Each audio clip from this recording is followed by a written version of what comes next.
Hi, I'm glad you're all here. I believe that a vibrant retail community in Los Alamos is impossible as long as the laboratory is renting space downtown.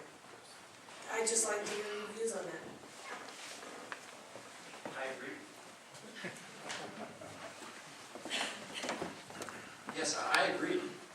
I think that having high rents in our downtown area has been a crushing blow for small businesses that are trying to get started. I would like to see new facilities built on the South Mesa so that the laboratory can concentrate its activities there, such as a science complex, where the laboratory would have some of its employees, we could have private companies and university presence, and all of that, those new facilities, would be done on the land on the South Mesa. And to help our small businesses, the new lands that we currently own, the 60-acre A19 site in White Rock, land on DP Road, land that is on the municipal building site, we could use, the county could use that land and lease it or sell it to small businesses so they have a shot to upgrade and improve their business. And that's what I'd like to see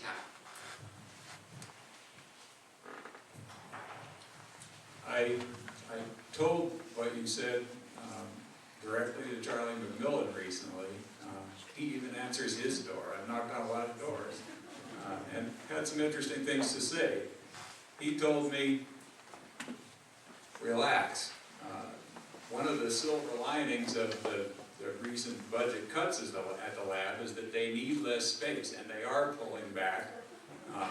Contractors, it hurts. Some of these contractors are laying people off, but they don't need that space. The county as well, once the municipal building is done, is going to pull a lot of people out of that downtown space, and there will be vacancy. That is an opportunity. It's up to those landlords to cut their prices if they so choose. If not, we will have to move out to the edges of town. That's what the food co-op did. Got a reasonable deal from our now councilor, Rick Reese, and there is a need will be met. Right now, there's 100,000 square feet of empty space in town.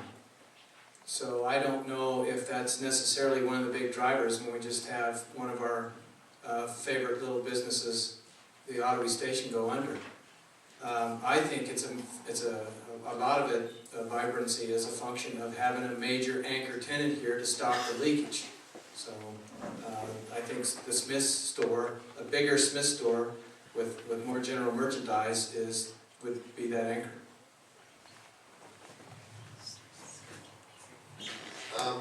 Unfortunately, it takes an act of Congress for the lab to build a new office space on the south side of the bridge. Personally, I think, the high rents, the competition with the lab is a contributing factor to our economic issues.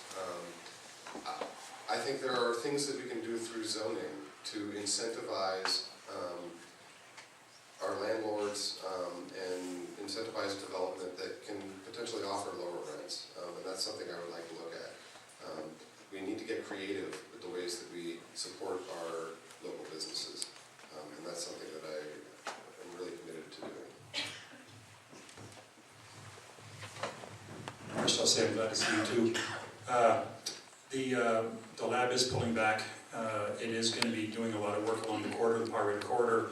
It's got the new complex going to be around the NSSB, so there's going to be a lot of focus there. Steve's right, there's a lot of empty space in Los Alamos. I think there's a lot of empty space at White Rock already. Los Alamos isn't in those spaces right now, the laboratory. So how do we offer incentives to get the owners of some of the existing spaces to spruce them up so people want to take over? I mean, if you talk to Denise, you'll notice that some of our retail space isn't exactly the most beautiful and most desirable there is. So it's going to take some county effort to encourage people to come through the incentives we can offer. So you're right, Los Alamos Laboratory did contribute to where we are, but they just paid what the landlords wanted them to pay. So now they're coming back. So I think the supply and demand will ultimately adjust what's going on there. But I see a future in the spaces here now, so we can use it. I think we all agree that it's not good for a vibrant downtown to have office space right on the ground floor. I do think that Los Alamos got stuck in kind of a two conflicting curves. One is the lab deciding to move into town, and the other is, and this was some time ago, with small general merchandise stores closed nationwide, and that's what we had, and they closed. And they didn't close because we didn't shop there. There's no TGNY anywhere anymore. So those two things happened at the same time, but I really believe that the lab has kind of learned its lesson in terms of the town is a crucial factor in their recruitment ability, and they know that. And I've heard from any number of people who may or may not have a say-so in it, who seem to have a say-so in it at the lab, who say that was a mistake on our part and we need to not be doing that in the future. But I do think there are things we can do as a county, either between zoning or between actually having a delegation going and saying it to them officially, look, we need not to have offices down here. Of course, we have contractors there too. Okay, thanks.